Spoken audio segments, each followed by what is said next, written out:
నమస్తే. ప్రస్తుతం మనతో పాటు సీనియర్ జర్నలిస్ట్ దాము బాలాజీ ఉన్నారు. ఆయనతో మాట్లాడదాం. నమస్తే సార్. నమస్తే సార్, సచివాలయంలో పనిచేసే ఒక ఉద్యోగిని ఇంటికి రమ్మన్నారు ఒక టీడీపీ నాయకుడు అని చెప్పేసి ఒక ఆడియో లీక్ అవుతుంది. అసలు ఆ ఆడియో ఏంటి సార్ పూర్తిగా? తూర్పుగోదావరి జిల్లా నల్లజర్ల మండలం జగన్నాథపురం గ్రామానికి సంబంధించిన మైనం చంద్రశేఖర్ అనే ఒక మాజీ సర్పంచ్ టీడీపీ నాయకుడు ఒక మహిళా ఉద్యోగి సచివాలయంలో ఒక మహిళా ఉద్యోగితో జరిపిన ఆడియో బయటకు వచ్చింది. అది ఇప్పుడు వైరల్ అవుతుంది. దాన్ని ప్రధానంగా అందరూ ఊహించినట్టే వైసీపీ వాళ్ళు దాన్ని వైరల్ చేస్తున్నారు. సాక్షిలో కూడా దాన్ని బాగా బలంగా తీసుకొచ్చారు. అందులో ఆ ఆడియో నేను విన్నాను. అందులో ఏముందంటే ఒక మహిళా ఉద్యోగితో ఆయన మాట్లాడుతున్నాడు. ఈ చంద్రశేఖర్ అని ఆయన, అమ్మ ఒకసారి మా ఇంటికి రండి, నీతో మాట్లాడాలి అని అడిగాడు.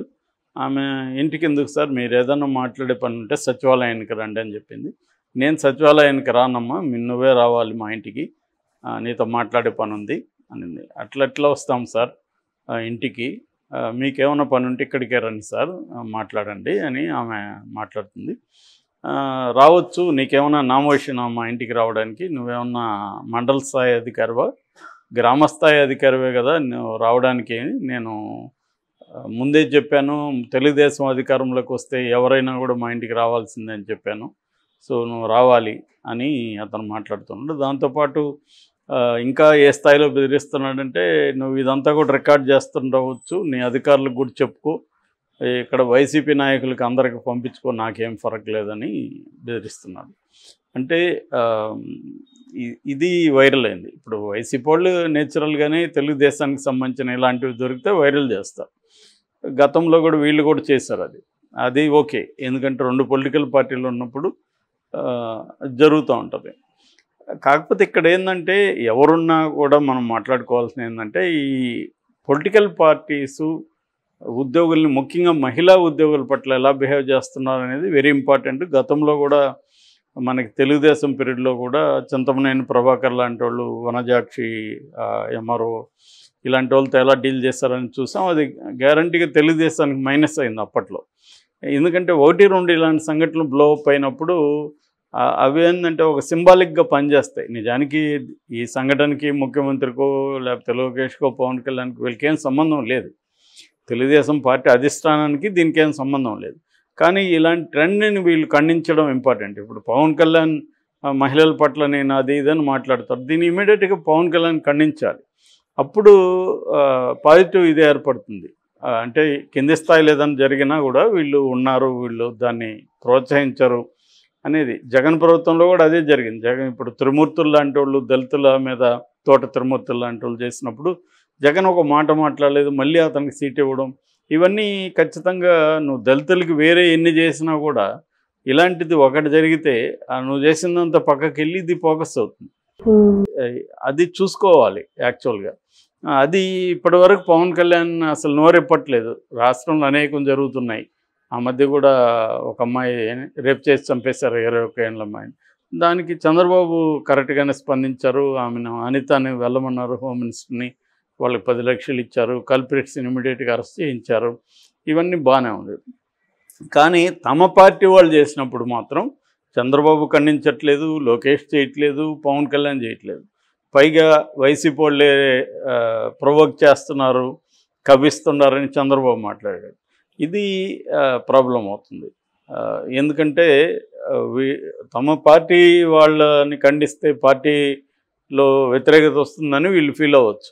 కానీ అలా ఫీల్ అయ్యే దానివల్ల ఏమవుతుందంటే జనంలో వ్యతిరేకత వస్తుంది. నువ్వు మంచి పని చేస్తే నీ పార్టీలో ప్రోత్సహించు, కానీ ఇట్లాంటి వాళ్ళని ప్రోత్సహించడం ద్వారా ఇప్పుడు ఆమెని ఇంటికి పిలవాల్సిన అవసరమే ఉంది, తనకి దేనికి పిలుస్తున్నాడు?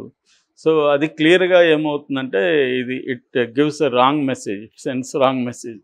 సో ఇక్కడే తెలుగుదేశం జాగ్రత్త ఉండాల్సిన అవసరం ఉంది. తన గతంలో ఇప్పుడు మొన్నెప్పుడో రేవంత్ రెడ్డి కామెంట్ చేశాడు, జగన్ చేసిన పాపాల వల్లే జగన్ ఓడిపోయాడు అని. ఎవరైనా 2 రకాలు ఉంటుంది. ఒకటి ప్రజా వ్యతిరేక, అంటే ప్రభుత్వంలో ఉండే వ్యతిరేక ఓటు, రెండోది వాళ్ళు చేసే తప్పులు అవన్నీ ఉంటాయి. కాబట్టి ఆ రకంగా రేవంత్ రెడ్డి చెప్పింది కరెక్టే కావచ్చు. మరి అదే పాపాలు ఇప్పుడు చంద్రబాబు చేయకూడదు కదా, జగన్ చేసిన పాపాలు చంద్రబాబు చేయకూడదు కదా.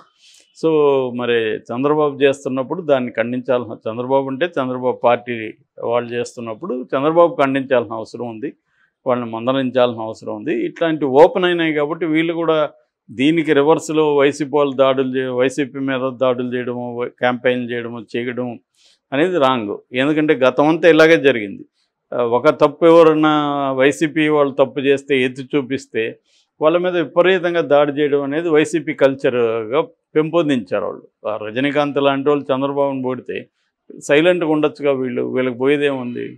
కానీ దాంతో ఆయన్ని రజనీకాంత్ని తీవ్రంగా విమర్శించడం, వ్యక్తిగతంగా అటాక్ చేయడం, దానివల్ల వీళ్ళే ఫోకస్ చేసుకున్నారు. నిజానికి సైలెంట్గా ఉంటే రజనీకాంత్ పొగిడిన తక్కువ మంది చూసుండేవాళ్ళు. వీళ్ళు ఓన్ చేయడం వల్ల రజనీకాంత్ ఏం మాట్లాడు అవన్నీ ఎక్కువ మందికి చేరుతాయి. సో ఇది ఈ బేసిక్ కామన్ సెన్స్, మీడియా ఎలా పనిచేస్తుంది, ప్రజల్లోకి ఒక ఇన్ఫర్మేషన్ ఎలా వెళ్తుంది, దాన్ని ఎలా రిసీవ్ చేసుకుంటారు, ఎలా మనం మాట్లాడాలి, ఇవన్నీ పక్కకు వదిలేసి ఒకటి గుడ్డి సూత్రం, అవతలవాడు మనల్ని విమర్శిస్తే వాడి మీద విపరీతంగా విరుచుకుపడిపోండి అనేదే తప్ప, ఇది అవతలోడు మనమే, రెండు పార్టీలో లేము కదా, పబ్లిక్ ఉన్నారు, ప్రజలు ఉన్నారు, మహిళలు ఉన్నారు, వీళ్ళందరిలోకి ఇది వెళ్తుంది. అట్లాగే ఇప్పుడు ఇది వైరల్ అయినప్పుడు ఖచ్చితంగా ఇది పవన్ కళ్యాణ్ స్థాయి లాంటి వాళ్ళు మాట్లాడాలి. లేదా ఇప్పుడు అనిత, ఆమె మహిళా ముఖ్యమంత్రి సీఎం హోమ్ మినిస్టర్గా ఉండి ఆమె చాలా గట్టిగా మహిళలని నేను ఎక్కడా ఇది చేయను మహిళ అంటుంది. మంచిదే. మరి ఇటువంటి విషయంలో ఆమె ఇప్పటివరకు ఏమి స్పందించలేదు.